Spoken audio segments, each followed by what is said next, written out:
I'm a graduate research assistant in the Office of Multicultural Student Affairs, and I'm the Director of Professional Development for the Graduate Student Affairs Council.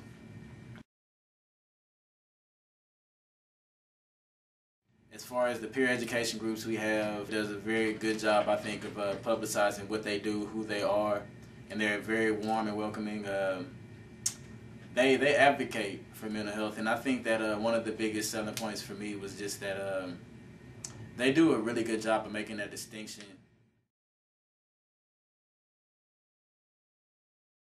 It makes it resonate more when it's coming from another student, because they can relate to that student a lot more than they would relate to, say, an administrator or a professional counselor, somebody from the actual professional side as opposed to a student. I think that granted, you do need the professional side doing their part in it. I think that it really gets driven home by the students, and when students see people who look like them, dress like them, and have the same problems they have, who are talking about something that they've heard from another source, it really crystallizes then when you have students delivering the message. I think it's necessary. We talk about the holistic health, and really mental health being almost a bigger issue than just physical health, because there's a lot of resource issues in terms of counseling centers not having enough staff, not enough resources allocated to them, and mental health is an issue that's kind of getting swept under the rug by a lot of institutions. But as far as physical health goes, I think that a lot of people get it twisted. They think that if you work out and lift a lot of weights, that's healthy. But I think of diet and eating right and getting sleep and time management, stuff like that. So.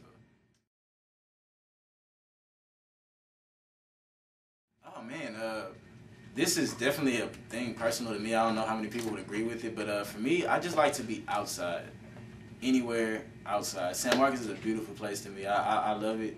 I'm from Galveston. It reminds me a lot of Galveston minus the beach.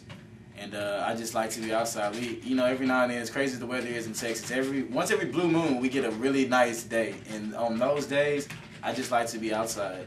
And you got plenty of shopping with the Outlet Mall, and you got bowling alley, movies. It's a lot of fun stuff.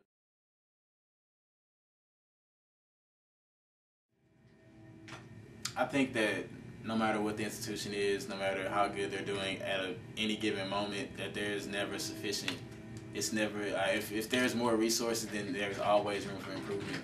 I think that where we are now, Texas State is doing the best that you could expect them to do with what we have going on right now.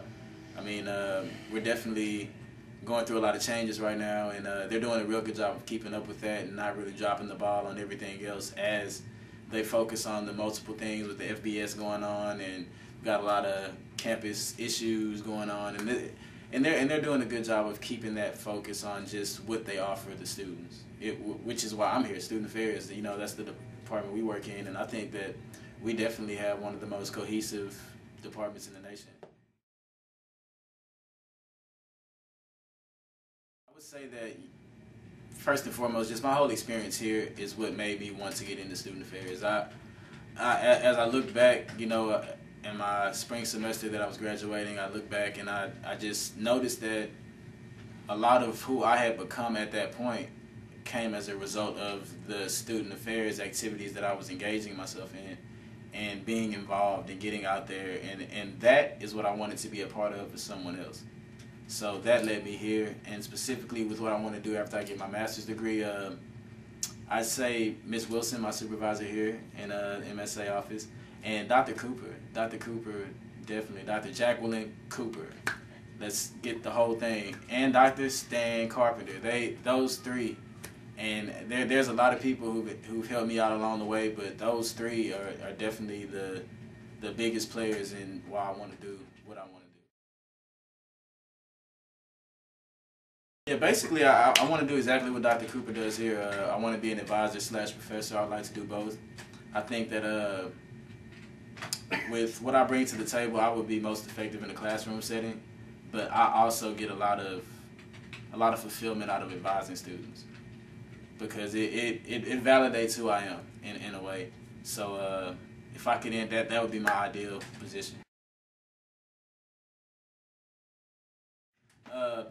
I think that there needs to be more of an emphasis placed on, I guess I would say, minority programs and issues, but not specifically African American issues, not specifically Hispanic, not specifically international.